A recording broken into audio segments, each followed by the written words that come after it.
Hi everyone, welcome to my channel. Today we're going to take a look at another horrifying case with you. The Dominican Republic attracts tourists with its snow-white beaches, exotic nature, and unique local cuisine. It's a paradise for those seeking relaxation and adventure. However, beneath the picturesque scenery, sometimes tragic and horrifying events unfold. Today, we're diving into one such case that shook this beautiful country. Our story begins on one of the most popular beaches of the Dominican Republic. A black Honda Accord stopped in a parking lot by the beach. The car had music playing softly, as two men and three girls chatted excitedly, looking like longtime friends out for a fun day. As they walked towards the sea, one man took a girl named Esmeralda aside, whispering something to her. She assured her friends she would join them later. The next morning, Esmeralda's mother found her daughter dead in her bedroom, the bed soaked with blood, and Esmeralda lying in a pool of blood in the bathroom. This discovery was just the beginning of unraveling a tragic and complex story. Our story begins on one of the most popular beaches of the Dominican Republic, where a black Honda Accord stopped in a parking lot. The beach, known for its azure waters and pristine sands, is usually a place of relaxation and joy for tourists and locals alike. However, on this particular evening, the tranquility of the beach would be shattered by a tragic sequence of events that would leave a lasting scar on the community. The black Honda Accord, with music playing softly inside, came to a halt. Out of the car stepped two men and three girls, who looked like longtime friends meeting for a fun outing. They laughed and chatted as they stretched their legs after the drive. The evening was perfect, with the sun setting over the horizon, casting a golden hue on the waves, crashing gently against the shore. Among the group was a girl named Esmeralda, a bright and cheerful 16-year-old, known for her lively spirit and friendly nature. One of the men, a 35-year-old named John Kelly Martinez, seemed particularly close to her. John Kelly was a teacher, popular among his students for his friendly and approachable demeanor. On this evening, he appeared to be more than just a teacher.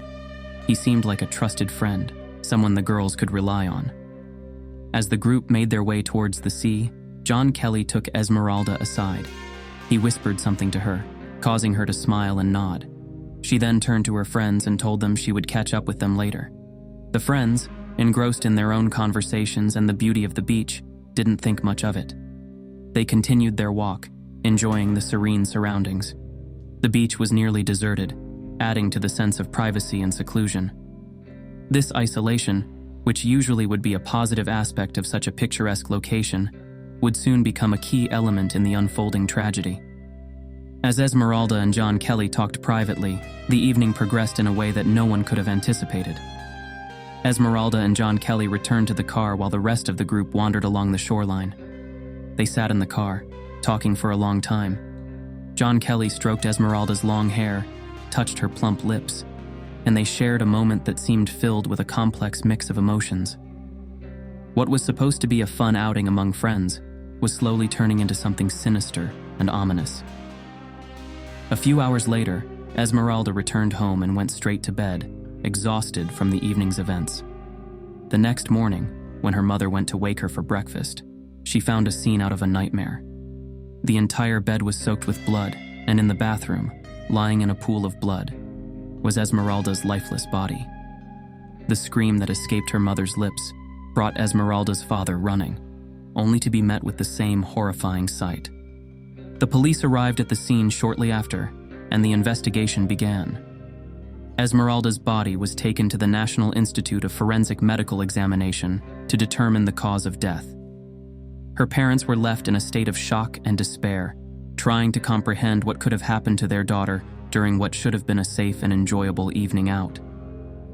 As the investigation unfolded, it became clear that the events leading to Esmeralda's tragic death had started much earlier and had escaped the notice of those around her. The story of a seemingly innocent outing turned into a harrowing tale of betrayal, abuse, and a desperate search for justice. This tragic incident would expose the dark undercurrents that can exist beneath the surface of even the most idyllic settings, reminding everyone that evil can lurk where it is least expected. the community was left grappling with the loss of a young life and the realization that someone they trusted had committed an unforgivable act. The next morning, a sense of dread enveloped Esmeralda's household. Her mother, Isabel Martinez, went to wake her daughter for breakfast. As she approached Esmeralda's room, she knocked on the door, expecting the usual groggy response of a teenager reluctant to start the day. But instead, she was met with an eerie silence. Growing increasingly anxious, she opened the door and was confronted with a scene that would haunt her for the rest of her life. The bed was drenched in blood, and the room was deathly still. In a state of shock, Isabel's eyes tracked to the bathroom door, which was slightly ajar. With trembling hands, she pushed it open and was met with a sight no parent should ever have to see. There, lying in a pool of her own blood, was Esmeralda. The vibrant, cheerful daughter she had hugged goodnight just hours before was now lifeless on the cold bathroom floor. A piercing scream escaped Isabel's lips, echoing through the house and summoning her husband, Eligio Riscosti. He rushed to the room, his heart pounding with fear. The horrific scene sapped the strength from his legs, and he collapsed next to his wife, who was sobbing uncontrollably. Despite his overwhelming grief, Eligio managed to find the strength to call the police. Around 8 a.m., the police arrived at the scene, their presence adding a surreal layer of urgency and gravity to the already tragic situation. They examined Esmeralda's room, took statements from her devastated parents, and initiated the formalities of a crime scene investigation. Esmeralda's body was taken to the National Institute of Forensic Medical Examination to establish the precise cause of death, but the image of her lifeless form, surrounded by so much blood, suggested a violent end. Esmeralda Riches Martinez was born on August 23, 2006, in the province of La Altagracia. From an early age, Esmeralda was the light of her family's life. She was raised in a loving household by her parents, Eligio Riscosti and Isabel Martinez Riches, who owned a successful restaurant. Esmeralda also had an older sister, with whom she shared a close bond. The two sisters were not just siblings, but best friends, always supporting and looking out for each other. Esmeralda was a bright, cheerful girl, whose infectious energy and zest for life drew people to her. She had a natural talent for singing and dancing, often performing for her family and friends, who marveled at her artistry. Her social media profiles were filled with videos of her singing and dancing, showcasing her talents and her vibrant personality to the world. In 2023, Esmeralda was in her senior year of high school. She had big dreams and was planning to go to university, where she hoped to further her education and make a name for herself. She was always surrounded by friends, her cheerful disposition and warm heart making her popular among her peers. Esmeralda was the kind of person who brought joy to everyone around her, and her future seemed bright with endless possibilities. Among her circle of friends was John Kelly Martinez, a 35-year-old teacher who had recently joined the public education system. John Kelly was undergoing induction for new teachers and was still on probation. He quickly became popular among the students for his friendly and approachable manner. He treated his students like friends, often organizing outings and activities outside of school. Despite being married to another teacher and having 2 daughters, John Kelly seemed to devote an unusual amount of time to his students, particularly those who were bright and beautiful, like Esmeralda. Esmeralda's interactions with John Kelly appeared innocent at first. He had painstakingly built a trusting relationship with her, positioning himself as a mentor and a friend. The evening of February 12, 2023, seemed like just another one of their many outings, a chance for a group of students to relax and have fun outside of the school environment. No one could have predicted that this seemingly harmless outing would end in such a tragic and violent manner. Esmeralda's death not only shattered her family, but also sent shockwaves through the community. The investigation that followed would reveal the darker side of the seemingly affable teacher, John Kelly Martinez, and expose the vulnerabilities and dangers faced by young, trusting students. Esmeralda's life, filled with promise and potential, was cut short in a manner that was both brutal and heartbreaking, leaving those who knew and loved her to grapple with an unimaginable loss.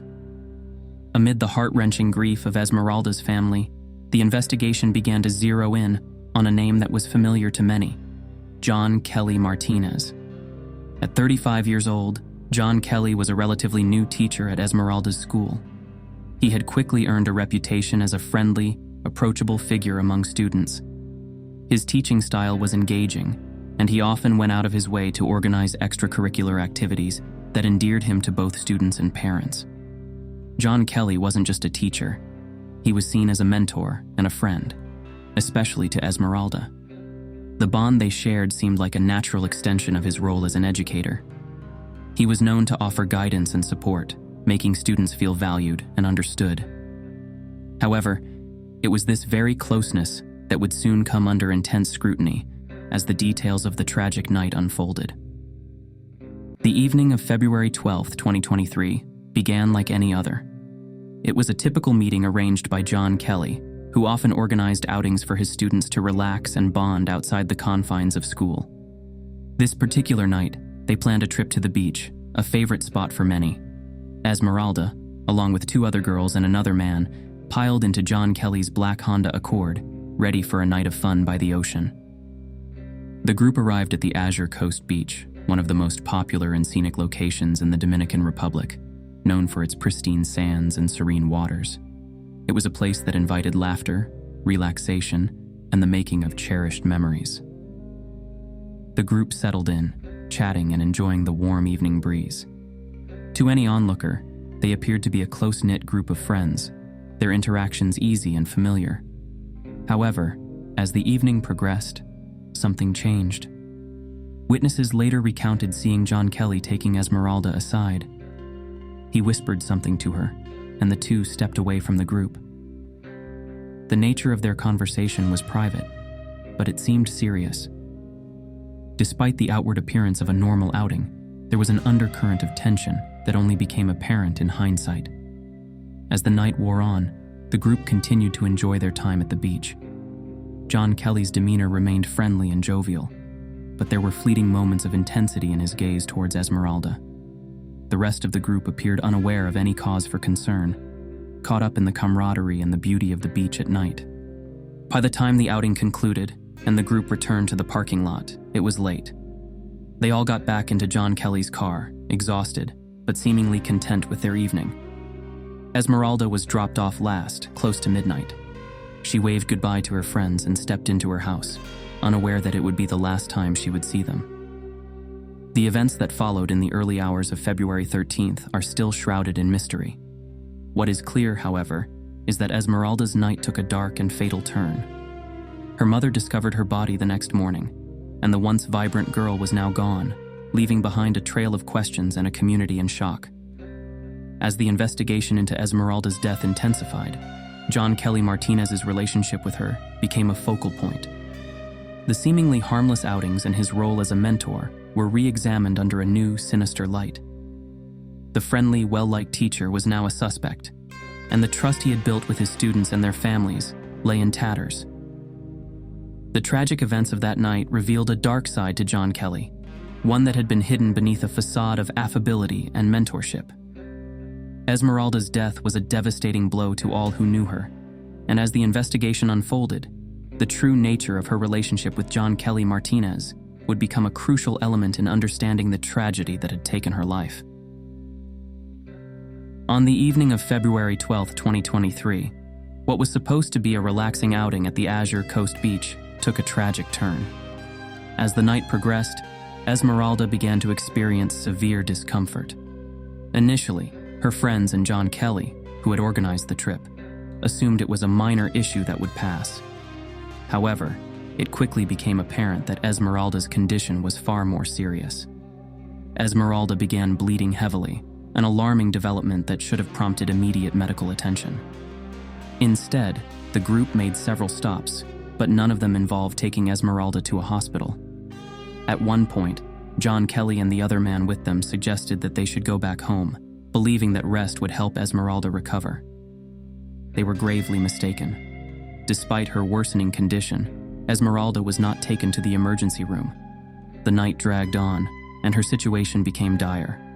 By the time the group dropped her off at home, she was in critical condition. Esmeralda's mother discovered her the next morning, lifeless, in a scene of unimaginable horror. The bed was soaked in blood, and Esmeralda's body lay in a pool of blood in the bathroom, a tragic testament to the events that had unfolded. The shocking discovery of Esmeralda's death prompted an immediate investigation. The police were called to the scene, and it quickly became clear that this was no ordinary medical emergency. The circumstances surrounding her death were suspicious, and the investigation team began to piece together the final hours of her life. An autopsy was performed to determine the exact cause of Esmeralda's death. The findings were heartbreaking and pointed to a severe case of internal bleeding. The coroner's report indicated that Esmeralda had suffered massive hemorrhaging, which had not been treated in time. This revelation raised several critical questions about the events leading up to her death, particularly the decisions made by those who were with her that night. As investigators delved deeper, they conducted interviews with everyone who had been at the beach that evening. The stories were consistent in many details, but also revealed crucial inconsistencies. The focus of the investigation quickly turned to John Kelly Martinez, given his close relationship with Esmeralda and his role in organizing the outing. Reviewing phone records and messages provided further insights.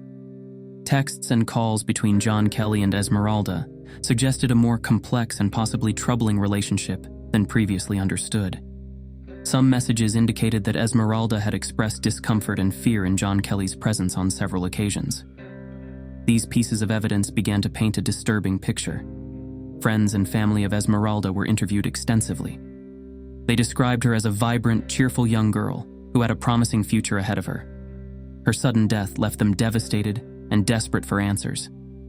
As the investigation progressed, the spotlight on John Kelly intensified. His actions on the night of Esmeralda's death came under severe scrutiny, particularly his failure to seek medical help despite the clear signs of her distress. The authorities continued to gather evidence, building a case that would eventually bring justice for Esmeralda. The community, initially shocked by the tragedy, rallied in support of her family, demanding answers and accountability. The investigation's findings would play a crucial role in understanding the full scope of what happened and ensuring that those responsible faced the consequences of their actions. Esmeralda's death was a tragic reminder of the fragility of life and the importance of vigilance and care, especially when someone is in distress. The investigation into her death underscored the need for swift and decisive action in medical emergencies and the critical role of trust and responsibility in relationships between adults and young people.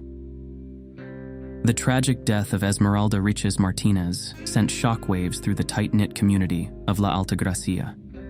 News of her untimely passing spread quickly, and the circumstances surrounding her death became a hotbed of speculation and rumors. People were desperate for answers and explanations, and in the absence of official statements, a multitude of theories emerged. Many in the community speculated about the cause of Esmeralda's sudden death. Initial rumors ranged from a severe heart attack to the ingestion of abortion pills. Some believed that Esmeralda's death might have been the result of a botched medical procedure, while others suspected foul play due to the suspicious behavior of those present with her that night. The community was rife with whispers and conjecture, each more sensational than the last. As more details came to light, the focus shifted to the actions of John Kelly Martinez and his cousin, who had been with Esmeralda during her final hours. The community's outrage grew as it became evident that critical steps had not been taken to save her life.